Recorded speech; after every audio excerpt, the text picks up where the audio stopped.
ಸ್ನೇಹಿತರೆ, ಈ ದಿನ ನಾವು ಜುಲೈ 15ರ ಇಂಪಾರ್ಟೆಂಟ್ ಕರೆಂಟ್ ಅಫೇರ್ಸ್ಗಳನ್ನು ನೋಡೋಣ. ಮೊದಲನೇ ಪ್ರಶ್ನೆ ಬಂದುಬಿಟ್ಟು ಭಾರತ UK CETA ಒಪ್ಪಂದ. CETA ಅಂದರೆ comprehensive economic and trade agreement ಅಂತ. ಇದನ್ನು ಒನ್ ವರ್ಡಲ್ಲಿ ಕೇಳಬಹುದು. ಏನು? CETA comprehensive economic and trade agreement. Bharat ಮತ್ತು ಯುನೈಟೆಡ್ ಕಿಂಗ್ಡಮ್ ನಡುವಿನ ಸಮಗ್ರ ಆರ್ಥಿಕ ಮತ್ತು ವ್ಯಾಪಾರ ಒಪ್ಪಂದ ಜಾರಿಗೆ ಬಂದ ದಿನಾಂಕ ಯಾವುದೇ? ಅಧಿಕೃತವಾಗಿ ಇವತ್ತು ಜಾರಿಗೆ ಆಗಿರೋದು. ಯಾವಾಗ? ಜುಲೈ 15, 2026ರಂದು. ನೋಡಿ, ಏನಿದು ಒಪ್ಪಂದ? ಜುಲೈ 15, 2026ರಂದು ಭಾರತ ಮತ್ತು UK ನಡುವಿನ ಐತಿಹಾಸಿಕ ಮುಕ್ತ ವ್ಯಾಪಾರ ಒಪ್ಪಂದವಾದ CETA ಅಧಿಕೃತವಾಗಿ ಜಾರಿಗೆ ಬಂದಿದೆ. ಈ ಒಪ್ಪಂದದ ಅಡಿಯಲ್ಲಿ ಭಾರತದಿಂದ UKಗೆ ರಫ್ತಾಗುವ 99%ಕ್ಕೂ ಹೆಚ್ಚು ಉತ್ಪನ್ನಗಳಿಗೆ ಸುಂಕ ಮುಕ್ತ ಅಂದರೆ ಜೀರೋ ಡ್ಯೂಟಿ ಪ್ರವೇಶ ಸಿಗಲಿದೆ. ಯಾವುದೇ ಸುಂಕನ ಪಾವತಿಸುವ ಇಲ್ಲ. ನೋಡಿ, ಡಬಲ್ ಕಾಂಟ್ರಿಬ್ಯೂಷನ್ ಕನ್ವೆನ್ಷನ್. ಏನು ಲಾಭ ಆಗುತ್ತೆ ಅಂದರೆ, UKಯಲ್ಲಿ ಕೆಲಸ ಮಾಡುವ ಭಾರತೀಯ ವೃತ್ತಿಪರರು ಎರಡೂ ದೇಶಗಳಲ್ಲಿ ಸಾಮಾಜಿಕ ಭದ್ರತಾ ವಂತಿಗೆ ಪಾವತಿಸುವುದರಿಂದ ವಿನಾಯಿತಿ ಪಡೆಯುತ್ತಾರೆ. ಇದರಿಂದ ವೇತನದ 25% ಉಳಿತಾಯವಾಗುತ್ತದೆ. ಅಂದರೆ ಎರಡೂ ದೇಶದಲ್ಲಿ ಪಾವತಿಸುವಂತಿಲ್ಲ. ಈಗ ಅದು ಕಂಪ್ಲೀಟ್ 25% ಉಳಿತಾಯಕ್ಕೆ ಅವರಿಗೂ ಅನುಕೂಲವಾಗುವಂಥದ್ದು. ನೆಕ್ಸ್ಟ್, 110ರಿಂದ 10%ಕ್ಕೆ ಮುಂದಿನ 10 ವರ್ಷಗಳಲ್ಲಿ ಹಂತ ಹಂತವಾಗಿ ಕಡಿಮೆ ಮಾಡಲಾಗುತ್ತದೆ.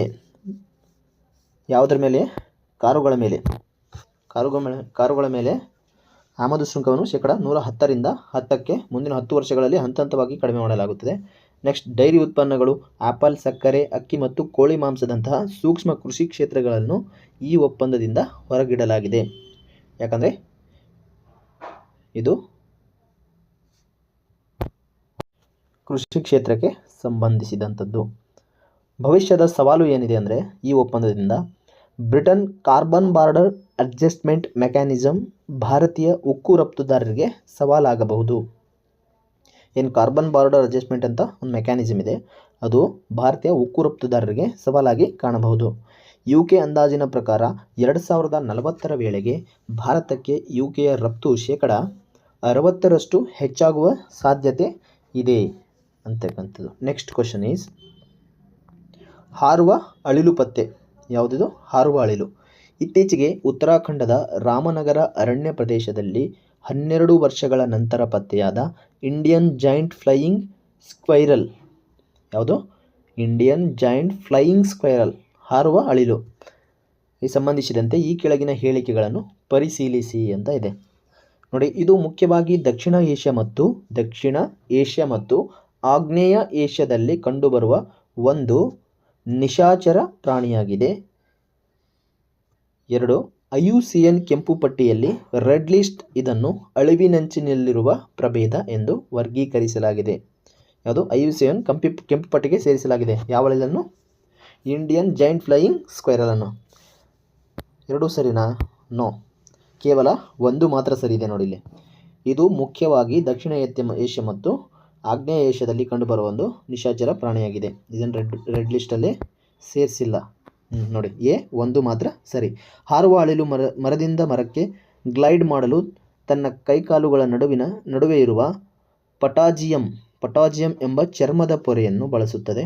ಆದರೆ IUCN ಪಟ್ಟಿಯಲ್ಲಿ ಇದು ಕಡಿಮೆ ಆತಂಕವಿರುವ ಪ್ರಭೇದ ಲೀಸ್ಟ್ ಕಂಜರ್ ಆಗಿದೆ. ಲೀಸ್ಟ್ ಕಂಜರ್ನೆಂದು ಇದನ್ನು ಪಟ್ಟಿ ಮಾಡಲಾಗಿದೆ, ಬಟ್ ರೆಡ್ ಲಿಸ್ಟಲ್ಲಿ ಸೇರಿಸಿಲ್ಲ. ಆದ್ದರಿಂದ ಹೇಳಿಕೆ 2 ತಪ್ಪಾಗಿರ್ತಕ್ಕಂಥದ್ದು. ಓಕೆನಾ?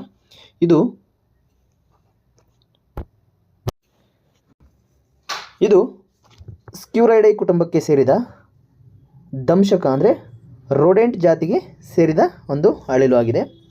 ಒಣ ಪತನಶೀಲ ಮತ್ತು ನಿತ್ಯ ಹರಿದ್ವರ್ಣ ಕಾಡುಗಳಲ್ಲಿ ಹೆಚ್ಚಾಗಿ ಎತ್ತರದ ಪ್ರದೇಶಗಳಲ್ಲಿ ಇದು ಜೀವಿಸುತ್ತದೆ.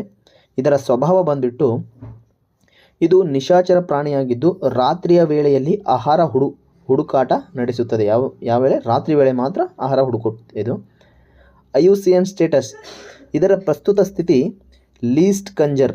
ಆಗಿದೆ. ಅಪಾಯದ ಅಂಚಿನಲ್ಲಿಲ್ಲ. ಇದು ಪತ್ತೆಯಾದ ಸ್ಥಳ ಎಲ್ಲಿ ಉತ್ತರಾಖಂಡದ ರಾಮನಗರ. ಇದು ಇಂಪಾರ್ಟೆಂಟ್. ಉತ್ತರಾಖಂಡದ ರಾಮನಗರ ಪ್ರಾದೇಶಿಕ ಅರಣ್ಯ ವಿಭಾಗದಲ್ಲಿ 12 ವರ್ಷಗಳ ಸುದೀರ್ಘ ಅವಧಿಯ ನಂತರ ಕಂಡಿದೆ. 12 ವರ್ಷ ಆದಮೇಲೆ ಇದು ನಮಗೆ ಕಂಡಿರ್ತಕ್ಕಂಥದ್ದು.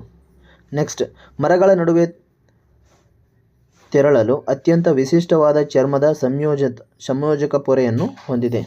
ಯಾವ ಪೊರೆ? ಸಂಯೋಜಕ ಪೊರೆ. ನೆಕ್ಸ್ಟ್, 31ನೇ ದಿವ್ಯ ಕಲಾಮೇಳ. ಜುಲೈ 2026ರಲ್ಲಿ ಕೋಲ್ಕತ್ತಾದಲ್ಲಿ ಉದ್ಘಾಟನೆಗೊಂಡ 31ನೇ ದಿವ್ಯ ಕಲಾಮೇಳ. ಇದರ ಮುಖ್ಯ ಉದ್ದೇಶವೇನು? ಬುಡಕಟ್ಟು ಕಲಾ ಪ್ರದರ್ಶನ, ಬಿ. ದಿವ್ಯಾಂಗ ವಿಕಲಾಂಗ ಕುಶಲಕರ್ಮಿಗಳ ಆರ್ಥಿಕ ಸಬಲೀಕರಣ, ಮಹಿಳಾ ಉದ್ಯಮಿಗಳ ಡಿಜಿಟಲ್ ಸಾಕ್ಷರತೆ, ಭಾರತೀಯ ನೇಕಾರರ ಜಾಗತಿಕ ಮಾರುಕಟ್ಟೆ ಪ್ರಚಾರ. ನೋಡಿ, ಆಪ್ಷನ್ ಬಿ ದಿವ್ಯಾಂಗ ಆರ್ ವಿಕಲಾಂಗ ಕುಶಲಕರ್ಮಿಗಳ ಆರ್ಥಿಕ ಸಬಲೀಕರಣ. ಆಪ್ಷನ್ ಬಿ ಕರೆಕ್ಟ್ ಆಗಿರ್ತಕ್ಕಂಥದ್ದು. ನೋಡಿ, ಏನಿದು? ಕೇಂದ್ರ ಸಾಮಾಜಿಕ ನ್ಯಾಯ ಮತ್ತು ಸಬಲೀಕರಣ ಸಚಿವ ಡಾಕ್ಟರ್ ವೀರೇಂದ್ರ ಕುಮಾರ್ ಅವರು ಕೋಲ್ಕತ್ತಾದ ರವೀಂದ್ರ ಸದನದಲ್ಲಿ 31ನೇ ದಿವ್ಯ ಕಲಾ ಮೇಳವನ್ನು ಉದ್ಘಾಟಿಸಿದರು. ಇದು ಭಾರತ ಸರ್ಕಾರ ಮತ್ತು ಪಶ್ಚಿಮ ಬಂಗಾಳ ಸರ್ಕಾರ ಜಂಟಿಯಾಗಿ ಆಯೋಜಿಸಿರುವ ಮೊದಲ ದಿವ್ಯ ಕಲಾ.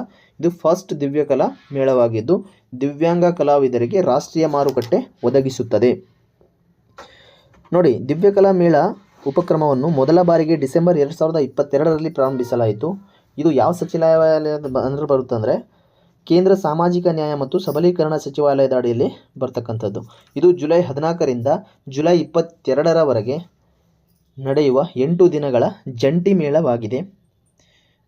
ಇದರ ಧ್ಯೇಯೋದ್ದೇಶ ವಿಕಲಾಂಗ ವ್ಯಕ್ತಿಗಳ ಸ್ವಾವಲಂಬನೆ, ಘನತೆ ಮತ್ತು ಒಳಗೊಳ್ಳುವಿಕೆಯ ಉತ್ತೇಜಿಸುವುದು. ಈ ಮೇಳದಲ್ಲಿ ಸುಮಾರು 40ಕ್ಕೂ ಹೆಚ್ಚು ಮಳಿಗೆಗಳನ್ನು ದಿವ್ಯಾಂಗ ಉದ್ಯಮಿಗಳ ಉತ್ಪನ್ನಗಳ ನೇರ ಪ್ರದರ್ಶನಕ್ಕಾಗಿ ಮೀಸಲಿಡಲಾಗಿದೆ. ರಾಜ್ಯದ ಸಹಭಾಗಿತ್ವ ಕೇಂದ್ರ ಮತ್ತು ಪಶ್ಚಿಮ ಬಂಗಾಳ ಸರ್ಕಾರದ ವಿಶಿಷ್ಟ ಜಂಟಿ ಆಯೋಜನೆ ಇದಾಗಿದೆ. ಯಾವುದು? ದಿವ್ಯಾಂಗ ಕುಶಲಕರ್ಮಿಗಳ ಆರ್ಥಿಕ ಸಬಲೀಕರಣ ಮೇಳವನ್ನು ಕಲ್ಕತ್ತಾ ಮತ್ತು ಭಾರತ ಸರ್ಕಾರ ಎರಡೂ ಸೇರಿ ಜಂಟಿಯಾಗಿ ಆಯೋಜಿಸತಕ್ಕಂಥದ್ದು. ಇತ್ತೀಚೆಗೆ ಸುದ್ದಿಯಲ್ಲಿದ್ದ ಹಾರ್ಮೋಜ್ ಜಲಸಂಧಿಗೆ ಸಂಬಂಧಿಸಿದಂತೆ ಕೆಳಗಿನ ಹೇಳಿಕೆಗಳಲ್ಲಿ ಯಾವುದು ಸರಿಯಾಗಿದೆ? ಹೇಳಿಕೆ ಮತ್ತು ಕಾರಣ. ಅಸೆರೇಷನಲ್ ರೀಸನಿಂಗ್ ಕ್ವೆಶ್ಚನ್ ನೋಡಿ. ಇದು ಹಾರ್ಮೋಜ್ ಜಲಸಂಧಿಯು ಜಾಗತಿಕ ಕಚ್ಚಾ ತೈಲ ಪೂರೈಕೆಯ ಪ್ರಮುಖ ಕಾರ್ಯತಂತ್ರದ ಜಲಮಾರ್ಗವಾಗಿದೆ. ಸರಿಯಾಗಿದೆ ಇದು. ರೀಸನ್: ಇತ್ತೀಚೆಗೆ US ಅಧ್ಯಕ್ಷರು ಹಾರ್ಮೋಜ್ ಜಲಸಂಧಿಯ ಮೂಲಕ ಹಾದು ಹೋಗುವ ಸರಕು ಹಡಗುಗಳ ಮೇಲೆ ಶುಲ್ಕ ವಿಧಿಸುವ ಪ್ರಸ್ತಾಪವನ್ನು ಮಂಡಿಸಿದ್ದಾರೆ. ಇದು ಭಾರತದ ತೈಲ ಆಮದು ವೆಚ್ಚವನ್ನು ಹೆಚ್ಚಿಸಬಹುದು. ಆಪ್ಷನ್ ಎ ಮತ್ತು ಆರ್ ಸರಿಯಾದ ವಿವರಣೆ ಆಗಿದೆ. ಆಪ್ಷನ್ ಬಿ ಎ ಮತ್ತು ಆರ್ ಸರಿಯಾದ ವಿವರಣೆಯಲ್ಲ. ಎ ಸರಿ ಆದರೆ ಆರ್ ತಪ್ಪು. ಡಿ ಎ ತಪ್ಪು ಆದರೆ ಆರ್ ಸರಿ.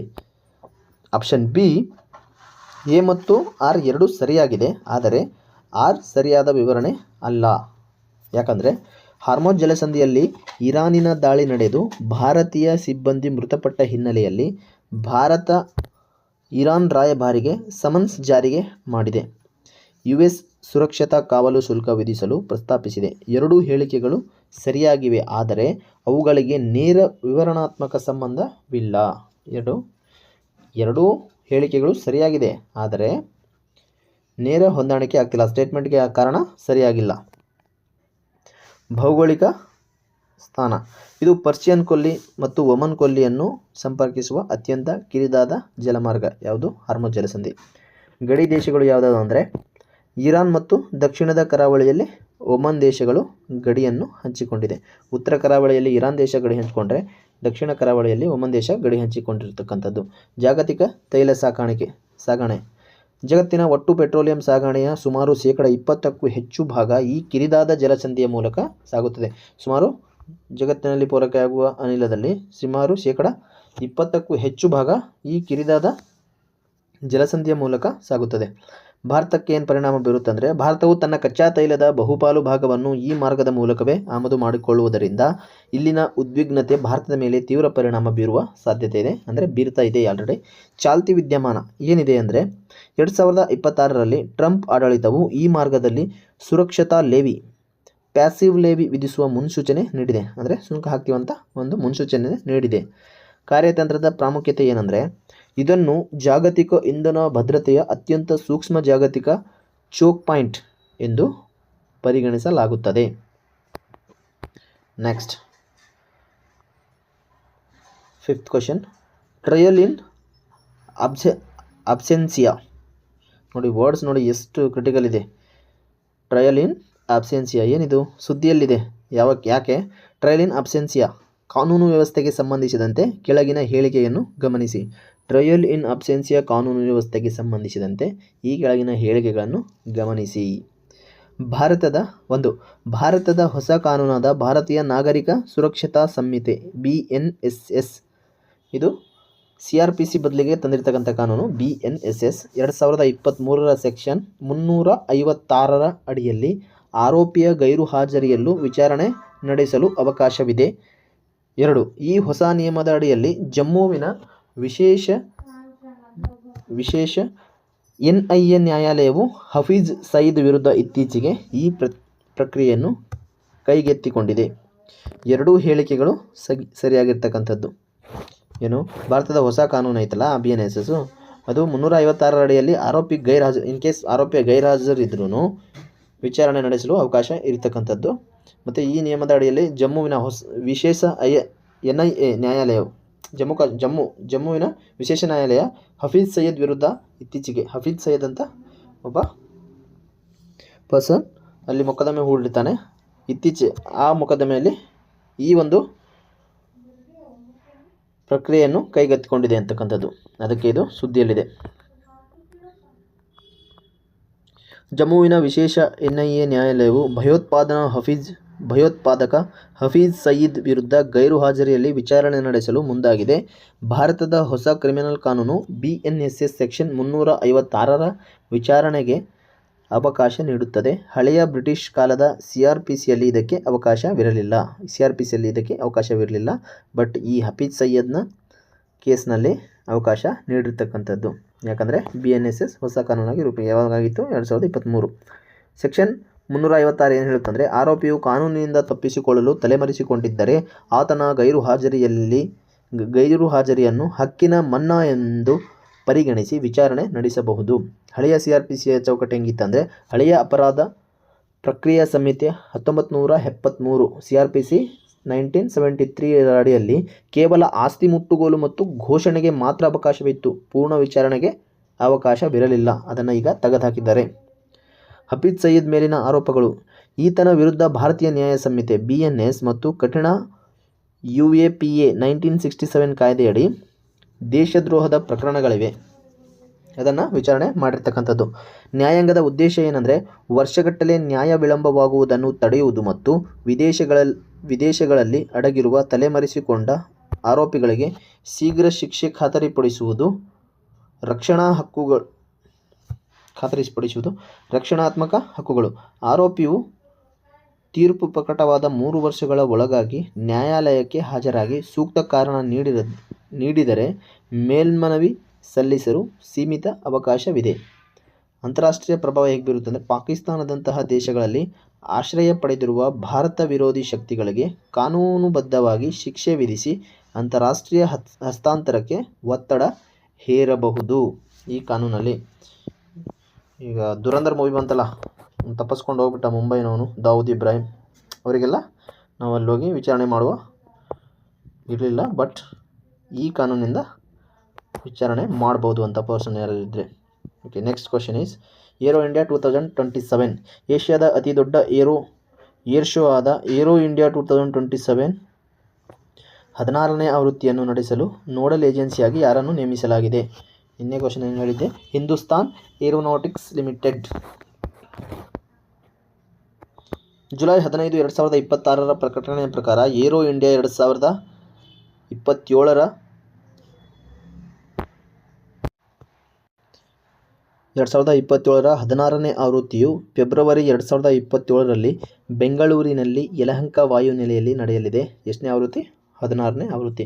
ಇದರ ಸಂಪೂರ್ಣ ಉಸ್ತುವಾರಿ ಮತ್ತು ನೋಡಲ್ ಹೊಣೆಗಾರಿಕೆಯನ್ನು ರಕ್ಷಣಾ ಸಚಿವಾಲಯವು HALಗೆ ವಹಿಸಿಕೊಟ್ಟಿದೆ.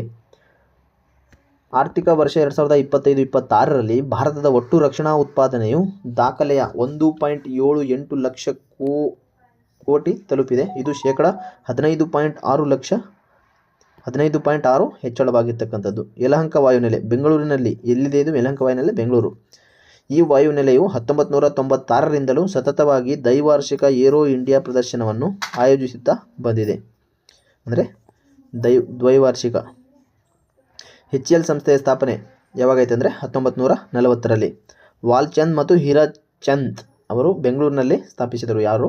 ವಾಲ್ಚಂದ್ ಮತ್ತು ಹೀರಾಚಂದ್ ಅವರು. ಧ್ಯೇಯೋದ್ದೇಶ ಅಂದರೆ ಜಾಗತಿಕ ಏರೋಸ್ಪೇಸ್ ಮತ್ತು ರಕ್ಷಣಾ ಕಂಪನಿಗಳ ನಡುವೆ ಪಾಲುದಾರಿಕೆಯನ್ನು ಬೆಳೆಸುವುದು ಮತ್ತು ಸ್ವಾವಲಂಬನೆಯನ್ನು ಉತ್ತೇಜಿಸುವುದು ಇದರ ಮುಖ್ಯ ಉದ್ದೇಶವಾಗಿರ್ತಕ್ಕಂಥದ್ದು. BEL ಬೆಲ್ ಸಹಭಾಗಿತ್ವ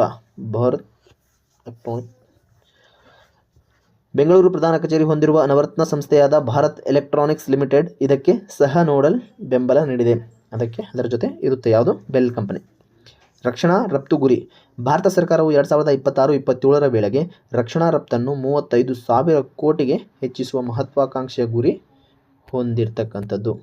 ನೆಕ್ಸ್ಟ್ ಕ್ವಶನ್ ಈಸ್, ಕೇಂದ್ರ ಎಲೆಕ್ಟ್ರಾನಿಕ್ಸ್ ಮತ್ತು IT ಸಚಿವಾಲಯವು ಇತ್ತೀಚೆಗೆ ಬಿಡುಗಡೆ ಮಾಡಿದ digital threat report 2025-26 digital threat report ಯಾವ ವಲಯದ ಸುರಕ್ಷತೆಗೆ ಪ್ರಮುಖವಾಗಿ ಸಂಬಂಧಿಸಿದೆ? ಯಾವ ವಲಯಕ್ಕೆ ಸಂಬಂಧಿಸಿದೆ ಅಂದರೆ ಆಪ್ಷನ್ ಎ ಕೃಷಿ ಇ-ಕಾಮರ್ಸ್ ವಲಯ ಅಲ್ಲ. ಆಪ್ಷನ್ ಬಿ BFSI ಮತ್ತು ಪಾವತಿ ಪರಿಸರ ವ್ಯವಸ್ಥೆ ಪೇಮೆಂಟ್ ಎಕೋಸಿಸ್ಟಮ್. ಸಿ ಆರೋಗ್ಯ ಮತ್ತು ಟೆಲಿಮೆಡಿಸಿನ್. ಡ್ರೋನ್ ಮತ್ತು ಏರೋಸ್ಪೇಸ್ ತಂತ್ರಜ್ಞಾನ. ಇದು ಯಾವುದಕ್ಕೆ ಸಂಬಂಧಿಸಿದೆ ಅಂದರೆ BFSI ಮತ್ತು ಪಾವತಿ ಪೇಮೆಂಟ್ ಎಕೋಸಿಸ್ಟಮ್ಗೆ, ಪಾವತಿ ಪರಿಸರ ವ್ಯವಸ್ಥೆ. ನೋಡಿಲಿ, ಕೇಂದ್ರ ಮಾಹಿತಿ ತಂತ್ರಜ್ಞಾನ ಸಚಿವಾಲಯವು ಭಾರತದ ಬ್ಯಾಂಕಿಂಗ್, ಹಣಕಾಸು ಸೇವೆಗಳು ಮತ್ತು ವಿಮೆ ಹಾಗೂ ಡಿಜಿಟಲ್ ಪಾವತಿ ಪರಿಸರ ವ್ಯವಸ್ಥೆಗಾಗಿ ಡಿಜಿಟಲ್ ಥ್ರೆಟ್ ರಿಪೋರ್ಟ್ 2025-26 ಬಿಡುಗಡೆ ಮಾಡಿದೆ. ಇದು ಹಣಕಾಸು ಸೈಬರ್ ಅಪರಾಧಗಳನ್ನು ಪತ್ತೆ ಮಾಡುತ್ತದೆ. ಯಾವುದು? ಸೈಬರ್ ಅಪರಾಧಗಳನ್ನು ಪ್ರಮುಖವಾಗಿ ಇದು ಪತ್ತೆ ಮಾಡುತ್ತೆ. ಹಿನ್ನೆಲೆ ವರದಿಯ ಮುಖ್ಯ ಉದ್ದೇಶ ಏನಂದರೆ ಭಾರತದಲ್ಲಿ ವೇಗವಾಗಿ ಬೆಳೆಯುತ್ತಿರುವ UPI ಮತ್ತು ನೆಟ್ ಬ್ಯಾಂಕಿಂಗ್ ವ್ಯವಸ್ಥೆಯಲ್ಲಿ ಸೈಬರ್ ದಾಳಿಗಳಿಂದ ರಕ್ಷಿಸುವುದು. ಅತಿ ಹೆಚ್ಚು ಸೈಬರ್ ಫ್ರಾಡ್ಗಳಾಗ್ತಿವೆ, ಅದಕ್ಕೆ ರಕ್ಷಣೆ ಮಾಡುವುದು ಮುಖ್ಯ ಉದ್ದೇಶ ಆಗಿರ್ತಕ್ಕಂಥದ್ದು. FIU ಇಂಡಿಯಾ ಸಾಧನೆ. ಭಾರತದ ಹಣಕಾಸು ಗುಪ್ತಚರ ಸಂಸ್ಥೆಯು 868 ಕೋಟಿ ಸೈಬರ್ ವಂಚನೆ ಜಾಲ ಭೇದಿಸಿ ಜಾಗತಿಕ ಬೆಕಾ 2026 ರನ್ನರ್ ಅಪ್ ಪ್ರಶಸ್ತಿ ಮುಡಿಗೇರಿಸಿಕೊಂಡಿದೆ. ನೋಡಿದೆ, ಬೆಕಾ ಅನ್ನುವ ಒಂದು ಪ್ರಶಸ್ತಿಯನ್ನು ಈ ಸಂಸ್ಥೆ ಮುಡಿಗೇರಿಸಿಕೊಂಡಿದೆ. ಮಾಲ್ವೇರ್ ತಡೆ. ಕೃತಕ ಬುದ್ಧಿಮತ್ತೆ AI ಆಧಾರಿತ ಅತ್ಯಂತ ಅಪಾಯಕಾರಿ ಡೀಪ್ ಫೇಕ್ ವಂಚನೆಗಳು ಬ್ಯಾಂಕಿಂಗ್ ವಲಯಕ್ಕೆ ಹೊಸ ತಲೆನೋವಾಗಿ ಪರಿಣಮಿಸಿದೆ. CERT ಪಾತ್ರ. ಭಾರತದ ಕಂಪ್ಯೂಟರ್ ತುರ್ತು ಸ್ಪಂದನಾ ತಂಡ ಈ ತಾಂತ್ರಿಕ ವರದಿಯ ದತ್ತಾಂಶಗಳನ್ನು ವಿಶ್ಲೇಷಿಸಿದೆ. ಯಾವುದು? ಭಾರತೀಯ ಕಂಪ್ಯೂಟರ್ ತುರ್ತು ಸ್ಪಂದನಾ ತಂಡ. ಮ್ಯೂಲ್ ಖಾತೆಗಳ ಪತ್ತೆ. ತನಿಖೆಯಲ್ಲಿ ಸೈಬರ್ ವಂಚನೆಗಾಗಿ 5,000ಕ್ಕೂ ಹೆಚ್ಚು ನಕಲಿ ಬ್ಯಾಂಕ್ ಖಾತೆಗಳನ್ನು ಬಳಸಿರುವುದು ಪತ್ತೆಯಾಗಿದೆ. ಎಷ್ಟು? 5,000ಕ್ಕೂ ಹೆಚ್ಚು. ಡಿಜಿಟಲ್ ಸುರಕ್ಷತೆ. ಈ ವರದಿಯು ಭಾರತದ ಡಿಜಿಟಲ್ ವೈಯಕ್ತಿಕ ಡೇಟಾ ಸಂರಕ್ಷಣಾ ಕಾಯ್ದೆ DPDP ಆ್ಯಕ್ಟ್ ಅನುಷ್ಠಾನಕ್ಕೆ ಪೂರಕವಾದ ತಾಂತ್ರಿಕ ವರದಿಯಾಗಿದೆ. ಯಾವುದು? ಡಿಜಿಟಲ್ ಸುರಕ್ಷತೆ. Next, IIM Bengaluru campus. ಇತ್ತೀಚೆಗೆ ಜುಲೈ 2026 ಯಾವ ಭಾರತೀಯ ಉನ್ನತ ಶಿಕ್ಷಣ ಸಂಸ್ಥೆಯು ಇಂಡೋನೇಷ್ಯಾದ ಮಲಾಂಗ್ನಲ್ಲಿ ತನ್ನ ಮೊದಲ ಅಂತಾರಾಷ್ಟ್ರೀಯ ಕ್ಯಾಂಪಸ್ ಅನ್ನು ಸ್ಥಾಪಿಸಲು ಒಪ್ಪಂದಕ್ಕೆ ಸಹಿ ಹಾಕಿದೆ? IIT Madras, IIM Bengaluru, IISc Bengaluru, IIT Delhi. ಯಾವುದು? IIM ಬೆಂಗಳೂರು. ನೋಡಿ, IIM ಬೆಂಗಳೂರು ಸರಿಯಾದ ಉತ್ತರ. IIM ಬೆಂಗಳೂರು. ಕರ್ನಾಟಕದ ಹೆಮ್ಮೆಯ ಮ್ಯಾನೇಜ್ಮೆಂಟ್ ಸಂಸ್ಥೆಯಾದ Indian Institute of Management Bengaluru ಇಂಡೋನೇಷ್ಯಾದಲ್ಲಿ ಒಂದು ಸಿಂಗಸಾರಿ ಎಂಬ ವಿಶೇಷ ಆರ್ಥಿಕ ವಲಯವಿದೆ. ಅಲ್ಲಿ ತನ್ನ ಪ್ರಥಮ ಅಂತಾರಾಷ್ಟ್ರೀಯ ಕ್ಯಾಂಪಸನ್ನು ಸ್ಥಾಪಿಸಲು ಐತಿಹಾಸಿಕ ಜಾಗತಿಕ ಶೈಕ್ಷಣಿಕ ಒಪ್ಪಂದಕ್ಕೆ ಇದು ಸಹಿ ಮಾಡಿರ್ತಕ್ಕಂಥದ್ದು. ಕ್ಯಾಂಪಸ್ ಇರುವ ಸ್ಥಳ ಎಲ್ಲಿ ಅಂದರೆ ಮಲಾಂಗ್, ಜಾವಾ ಪ್ರಾಂತ್ಯ, ಇಂಡೋನೇಷ್ಯಾದ ಪೂರ್ವ ಜಾವಾ ಪ್ರಾಂತ್ಯದ ಮಲಾಂಗ್ನಲ್ಲಿರುವ ಸಿಂಗಸಾರಿ ವಿಶೇಷ ಆರ್ಥಿಕ ವಲಯ. Global supply chain, digital transformation, ಕೃತಕ ಬುದ್ಧಿಮತ್ತೆ ಮತ್ತು ಸಸ್ಟೈನಬಿಲಿಟಿ ವಿಷಯಗಳನ್ನು ಬೋಧಿಸಲಾಗುತ್ತದೆ. ಇಲ್ಲಿ ಈ ಕ್ಯಾಂಪಸ್ಸಲ್ಲಿ ಅನುಷ್ಠಾನದ ಹಂತಗಳು ಆರಂಭದಲ್ಲಿ ಕಾರ್ಯನಿರ್ವಾಹಕ ಶಿಕ್ಷಣ ಮತ್ತು ಶಾರ್ಟ್ ಟರ್ಮ್ ಪ್ರೋಗ್ರಾಂಗಳ ಮೂಲಕ ಆರಂಭಿಸಿ ಹಂತ ಹಂತವಾಗಿ ಪೂರ್ಣ ಪ್ರಮಾಣದ ಡಿಪ್ಲೊಮಾಗಳನ್ನು ಇಲ್ಲಿ ನೀಡಲಾಗುತ್ತದೆ. ಭಾರತ ಇಂಡೋನೇಷ್ಯಾ ಸಂಬಂಧ. ಇತ್ತೀಚೆಗೆ ಪ್ರಧಾನಿ ಮೋದಿಯವರಿಗೆ ಇಂಡೋನೇಷ್ಯಾದ ಅತ್ಯುನ್ನತ ಪ್ರಶಸ್ತಿಯಾದ ಬಿತಾಂಗ್ ಆದಿ ಪೂರ್ಣ ನೀಡಿ ಗೌರವಿಸಲಾಗಿದೆ. ಭಾರತದ ಪ್ರವೇಶಕ್ಕೆ ಹೋಗಿದ್ದಾರೆ 3 ದೇಶಕ್ಕೆ, ಅದರಲ್ಲಿ ಇಂಡೋನೇಷ್ಯಾದವರು ಅವರ ಅತ್ಯುನ್ನತ ಪ್ರಶಸ್ತಿಯಾದ ಬಿತಾಂಗ್ ಆದಿ ಪೂರ್ಣ ನೀಡಿ ಗೌರವಿಸಲಾಗಿರ್ತಕ್ಕಂಥದ್ದು.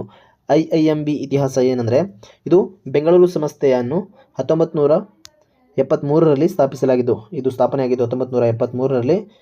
ಇದು ಉನ್ನತ ಶಿಕ್ಷಣ ಗುಣಮಟ್ಟಕ್ಕೆ ಜಾಗತಿಕವಾಗಿ ಪ್ರಸಿದ್ಧಿಯನ್ನು ಪಡೆದಿರತಕ್ಕಂಥದ್ದು.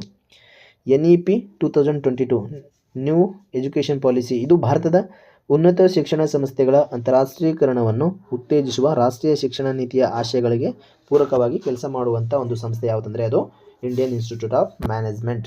Next question is supreme court ಬಾಕಿ ಪ್ರಕರಣಗಳು. ಏನಿದೆ ನೋಡಿ, ಕೆಳಗಿನ ಹೇಳಿಕೆಗಳನ್ನು ಗಮನಿಸಿ ಸರಿಯಾದ ಉತ್ತರಗಳನ್ನು ಆರಿಸಿ ಅಂತ ಕೊಟ್ಟಿದ್ದಾರೆ. ಅಸೆರೇಷನ್ ಎ ಅಂದರೆ ರೀಸನ್, ಅಸೆರೇಷನ್ ಅದಕ್ಕೆ ಮತ್ತು ರೀಜನ್ AR. ಭಾರತೀಯ ಸುಪ್ರೀಂ, ಈ ಥರ ಕ್ವಶನ್ಗಳು ಜಾಸ್ತಿ ಬಂದಿರತಕ್ಕಂಥದ್ದು. ಈ ಸದ್ಯಕ್ಕೆ KE ಎಕ್ಸಾಮ್ಗಳಲ್ಲಿ ಈ ಥರ ಕ್ವಶನ್ಗಳನ್ನೇ ಜಾಸ್ತಿ ಕೇಳಿದ್ದಾರೆ. ಅದಕ್ಕೆ ಈ ಥರ ಪ್ಯಾಟ್ರನಲ್ಲೇ ಓದಿದರೆ ನಮಗೆ ಎಕ್ಸಾಮ್ ಕ್ಲಿಯರ್ ಮಾಡಲಿಕ್ಕೆ ಅನುಕೂಲವಾಗುವಂಥದ್ದು. ಸೊ ನೋಡಿ, ಅಸೆರೇಷನ್ ಎ, ಭಾರತೀಯ ಸುಪ್ರೀಂ ಕೋರ್ಟ್ ತನ್ನ ದೈನಂದಿನ ಕಲಾಪಗಳ ಬ್ಯಾಕ್ಲಾಗ್ ಬಾಕಿ ಪ್ರಕರಣಗಳು ಕಡಿಮೆ ಮಾಡಲು ಇತ್ತೀಚೆಗೆ 4 ವಿಶೇಷ ಬೆಂಚ್ಗಳನ್ನು ರಚಿಸಿದೆ. ಎಷ್ಟು? 4 ವಿಶೇಷ ಬೆಂಚ್ಗಳನ್ನು ರಚಿಸಿದೆ. ಅದು ಹೌದು. ಅದಕ್ಕೆ ರೀಜನ್, ಪ್ರಸ್ತುತ ರಾಷ್ಟ್ರೀಯ ನ್ಯಾಯಾಂಗ ದತ್ತಾಂಶ ಗ್ರಿಡ್ ಪ್ರಕಾರ ಸುಪ್ರೀಂ ಕೋರ್ಟ್ನಲ್ಲಿ ಬಾಕಿ ಇರುವ ಪ್ರಕರಣಗಳ ಸಂಖ್ಯೆ 96,000 ದಾಟಿದೆ. ಅದಕ್ಕೆ ಈ ಯಾವುದು ಬ್ಯಾಕ್ಲಾಗ್ ಕಡಿಮೆ ಮಾಡಲು ಇತ್ತೀಚೆಗೆ 4 ವಿಶೇಷ ಜೆಂಟ್ಗಳನ್ನು ರಚಿಸಿದೆ. ಇದು ರೀಸನ್ ಸರಿಯಾಗಿರ್ತಕ್ಕಂಥದ್ದು. ಅದಕ್ಕೆ 2 A ಮತ್ತು R ಸರಿ, R ಸರಿಯಾದ ವಿವರಣೆಯಾಗಿದೆ. ಎಸ್, ಆಪ್ಷನ್ ಎ ಸರಿ. A ಮತ್ತು R ಎರಡೂ ಸ್ಟೇಟ್ಮೆಂಟ್ಗಳು ಸರಿಯಾಗಿದೆ. R ಎಂಬುದು ಎಗೆ ಸರಿಯಾದ ವಿವರಣೆ ಆಗಿರತಕ್ಕಂಥದ್ದು. ನ್ಯಾಯಾಂಗದ ತಾಜಾ ಅಂಕಿಅಂಶಗಳ ಪ್ರಕಾರ ಸುಪ್ರೀಂ ಕೋರ್ಟ್ನಲ್ಲಿ ಬಾಕಿ ಪ್ರಕರಣಗಳ ಸಂಖ್ಯೆ 96,000 ದಾಟಿದೆ. ಹೌದು. ಈ ಬೃಹತ್ ಪ್ರಮಾಣವನ್ನು ಕಡಿಮೆ ಮಾಡಲು ಮತ್ತು ಶೀಘ್ರ ನ್ಯಾಯ ವಿಲೇವಾರಿಗಾಗಿ ಇತ್ತೀಚೆಗೆ 4 ವಿಶೇಷ ತಜ್ಞ ನ್ಯಾಯಪೀಠಗಳನ್ನು ನ್ಯಾಯಾಲಯವು ಜಾರಿಗೆ ತಂದಿದೆ. 4 ಹೊಸ ಪೀಠಗಳನ್ನು ನ್ಯಾಯಾಲಯ ಜಾರಿಗೆ ತಂದಿರತಕ್ಕಂಥದ್ದು. ನ್ಯಾಯಾಂಗದ ಅಂಕಿಅಂಶ ಬಂದುಬಿಟ್ರೆ ಸುಪ್ರೀಂ ಕೋರ್ಟ್ನ ಒಟ್ಟು ಬಾಕಿ ಪ್ರಕರಣಗಳ ನಿಖರ ಸಂಖ್ಯೆ ಪ್ರಸ್ತುತ 96,045ಕ್ಕೆ ತಲುಪಿದೆ. ವಿಶೇಷ ಪೀಠಗಳು ಇವುಗಳಲ್ಲಿ ಕೇವಲ ನಿರ್ದಿಷ್ಟ ವಿಷಯಗಳಾದ ತೆರಿಗೆ ಮತ್ತು ವೈಯಕ್ತಿಕ ಸ್ವಾತಂತ್ರ್ಯದ ಮೇಲ್ಮನವಿಯನ್ನು ಮಾತ್ರ ತ್ವರಿತವಾಗಿ ವಿಚಾರಣೆ ನಡೆಸುತ್ತವೆ. ಯಾವುದ್ಯಾವುದು? ತೆರಿಗೆ ಮತ್ತು ವೈಯಕ್ತಿಕ ಸ್ವಾತಂತ್ರ್ಯದ ಮೇಲ್ಮನವಿಗಳನ್ನು ತ್ವರಿತವಾಗಿ ವಿಚಾರಣೆ ನಡೆಸ್ತಾರೆ. NJDG ಪಾತ್ರ ಏನಿದು? ರಾಷ್ಟ್ರೀಯ ನ್ಯಾಯಾಂಗ ದತ್ತಾಂಶ ಗ್ರಿಡ್ ದೇಶದ ಎಲ್ಲ ಹಂತದ ನ್ಯಾಯಾಲಯಗಳ ಕಲಾಪ ಮತ್ತು ದತ್ತಾಂಶಗಳ ನೈಜ ಸ್ಥಿತಿಯನ್ನು ಪಾರದರ್ಶಕವಾಗಿ ತೋರಿಸುತ್ತದೆ. ಇದು ಪಾರದರ್ಶಕವಾಗಿ ತೋರಿಸುತ್ತದೆ. ಎಲ್ಲ ದತ್ತಾಂಶಗಳನ್ನು ಪಾರದರ್ಶಕವಾಗಿ ತೋರಿಸುವಂಥದ್ದು. ಪ್ರಕರಣಗಳ ವರ್ಗೀಕರಣ. ಬಾಕಿ ಇರುವ ಪ್ರಕರಣದಲ್ಲಿ 70%ಕ್ಕೂ ಹೆಚ್ಚು ಸಿವಿಲ್ ಸ್ವಭಾವದ ಅಪೀಲುಗಳಾಗಿದ್ದು ಉಳಿದವುಗಳು ಕ್ರಿಮಿನಲ್ ಮೊಕದ್ದಮೆಗಳಾಗಿ 70%ರಷ್ಟು ಸಿವಿಲ್ ಅಪೀಲ್ಗಳಾಗಿವೆ. ಎಷ್ಟು? 70ಕ್ಕೂ ಹೆಚ್ಚು ಸಿವಿಲ್ ಸ್ವಭಾವದ ಅಪೀಲುಗಳಾಗಿದ್ದು ಉಳಿದವು ಕ್ರಿಮಿನಲ್ ಮೊಕದ್ದಮೆ ಆಗಿರ್ತಕ್ಕಂಥದ್ದು. 30% ಕ್ರಿಮಿನಲ್ ಮೊಕದ್ದಮೆ ಆಗಿರ್ತಕ್ಕಂಥದ್ದು. ಸಿವಿಲ್ ಪ್ರಕರಣಗಳು, ಭೂ ವಿವಾದಗಳು ಮತ್ತು ಸಾಂಸ್ಥಿಕ ಕಾನೂನುಗಳ ವ್ಯಾಜ್ಯಗಳು ದಶಕಗಳಿಂದ ಬಾಕಿ ಉಳಿದಿದ್ದು ನ್ಯಾಯಾಂಗದ ದೊಡ್ಡ ತಲೆನೋವಾಗಿದೆ. ಅಂದರೆ ಭೂಮಿದೆ ಜಾಸ್ತಿ, ಸಿವಿಲ್ ಪ್ರಕರಣಗಳೇ ಜಾಸ್ತಿ 70% ಇದೆ. ಅದು ದೊಡ್ಡ ತಲೆನೋವಾಗಿ ಕಾಡ್ತಿದೆ. ತಾಂತ್ರಿಕ ಪರಿಹಾರಗಳು ಏನು ಮಾಡ್ಬೋದು ಅಂದರೆ, ಈ ಕೋರ್ಟ್ಸ್ ಯೋಜನೆಯ 3ನೇ ಹಂತದ ಮೂಲಕ ಕಲಾಪಗಳನ್ನು ಡಿಜಿಟಲೀಕರಣಗೊಳಿಸುವುದು ಮತ್ತು ವಿಲೇವಾರಿ ವೇಗಗೊಳಿಸುವುದು ಇದರ ಮುಖ್ಯ ಗುರಿಯಾಗಿದೆ. ಅಂದರೆ ವಿಲೇವಾರಿ ವೇಗಗೊಳಿಸುವುದು ಇದರ ಮುಖ್ಯ ಗುರಿಯಾಗಿರ್ತಕ್ಕಂಥದ್ದು ಈ ಕೋರ್ಟ್ ಸ್ಥಾಪನೆ. ನೆಕ್ಸ್ಟ್ ಕ್ವಶನ್ ಈಸ್ AGRIS ತಂತ್ರಜ್ಞಾನ ವ್ಯವಸ್ಥೆ ಏನಿದು? ಇತ್ತೀಚೆಗೆ ಜುಲೈ 15, 2026 ಕೇಂದ್ರ ಕೃಷಿ ಮತ್ತು ರೈತರ ಕಲ್ಯಾಣ ಸಚಿವಾಲಯವು ಘೋಷಿಸಿದ ಕೃಷಿ ಜ್ಞಾನ ಇನ್ಫೋಟೆಕ್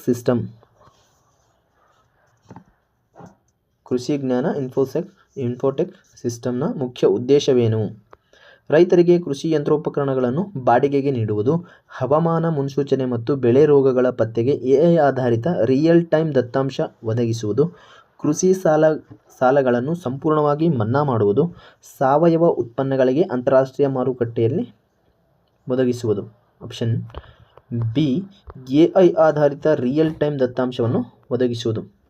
ನೋಡಿ, ಕೇಂದ್ರ ಕೃಷಿ ಸಚಿವಾಲಯವು AGRIS ವ್ಯವಸ್ಥೆಯು ಹೊಸ ಒಂದು ವ್ಯವಸ್ಥೆ ತಂದೆ. AGRIS ಇಸ್ರೋ ಮತ್ತು ಕೃತಕ ಬುದ್ಧಿಮತ್ತೆಯನ್ನು ಒಳಗೊಂಡ ನೈಜ ಸಮಯದಲ್ಲಿ ರೈತರಿಗೆ ಸ್ಥಳೀಯ ಭಾಷೆಗಳಿಗೆ ಬೆಳೆಗಳ ಸಲಹೆ, ಮಣ್ಣಿನ ತೇವಾಂಶ ಮತ್ತು ಹವಾಮಾನದ ಮುನ್ಸೂಚನೆಯನ್ನು ನೇರವಾಗಿ ತಲುಪಿಸುವ ಒಂದು ತಂತ್ರಜ್ಞಾನವಾಗಿದೆ.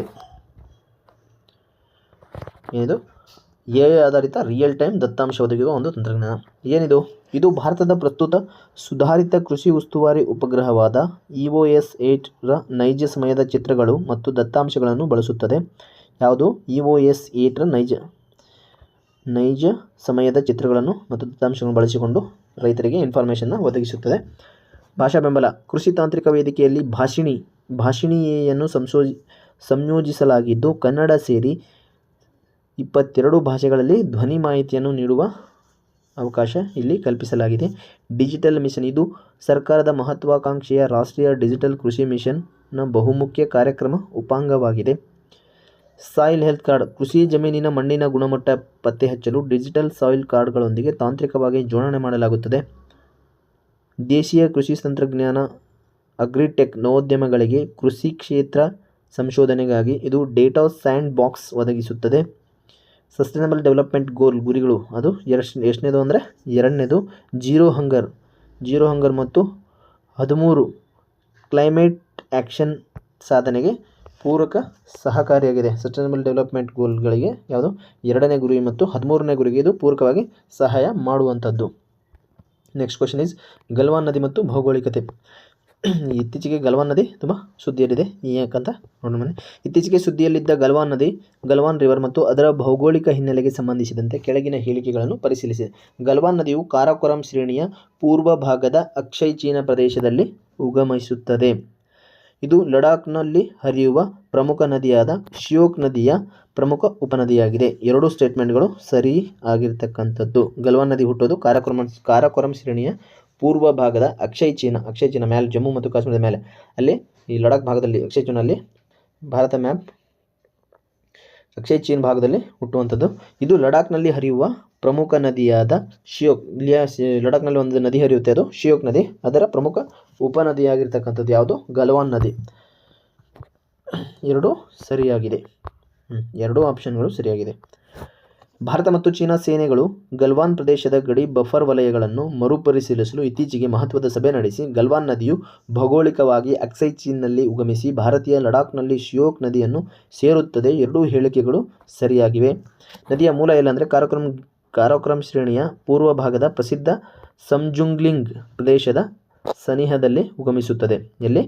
ಸಂಜುಂಗ್ಲಿಂಗ್ ಪ್ರದೇಶದಲ್ಲಿ.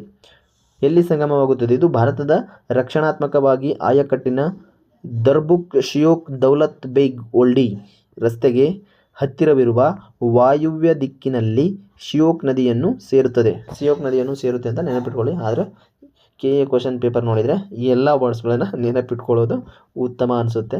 ಆ ರೇಂಜಿಗೆ ಕೇಳ್ತವ್ರೆ. ಸೊ ಸಾಧ್ಯವಾದಷ್ಟು ನೆನಪಿಟ್ಕೊಳ್ಳೋಕೆ ಟ್ರೈ ಮಾಡಿ.